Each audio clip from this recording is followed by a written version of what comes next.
महाराष्ट्र के बुल्ढाना जिले में मालेगांव में आदिवासी समाज के साथ हुए अन्याय के खिलाफ आज जिला कलेक्टर कार्यालय पर आदिवासी समाज के सैकड़ों लोगों ने जन आक्रोश मोर्चा निकाला। 16 जून से जारी आमरण अनशन की प्रशासन ने अनदेखी की, जिसके विरोध में यह मोर्चा आयोजित किया गया।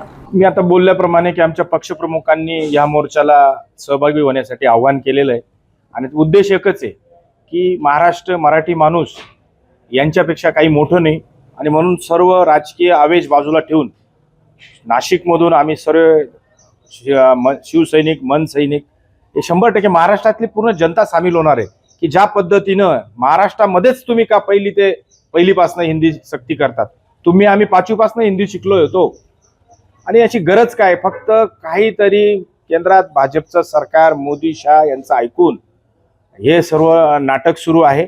आणि पुढच्या काळामध्ये जर तुम्हाला मुंबई वाचवायची असेल, महाराष्ट्र वाचवायचं असेल तर 100% आदरणीय पक्षप्रमुख उद्धवजी ठाकरे साहेब, मनसेचे राज ठाकरे साहेब आणि या सर्व लोकांनी एकत्र आलंच पाहिजे अशी सद्भावना जनतेमध्ये आहे।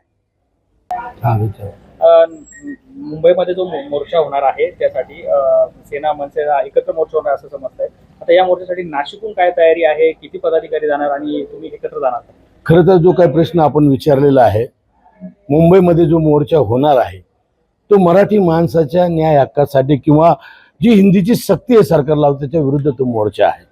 आणि खऱ्या अर्थानं आपण समजून घेतलं पाहिजे की हे सरकार असं का करतं।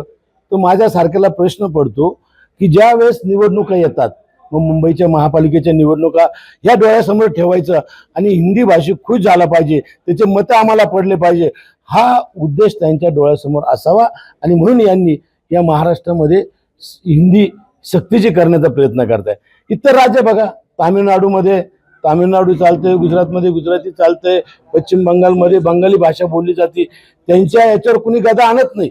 परंतु महाराष्ट्रामध्ये मराठी माणसावर अशा प्रकारची सक्ती करणं हे चुकीचं आहे। आणि म्हणूनच आदरणीय उद्धव साहेब असतील, आदरणीय राज साहेब असतील किंवा त्यांनी जे काही आव्हान केलेलं आहे हे काही राजकीय हेतूचं आव्हान नाहीये।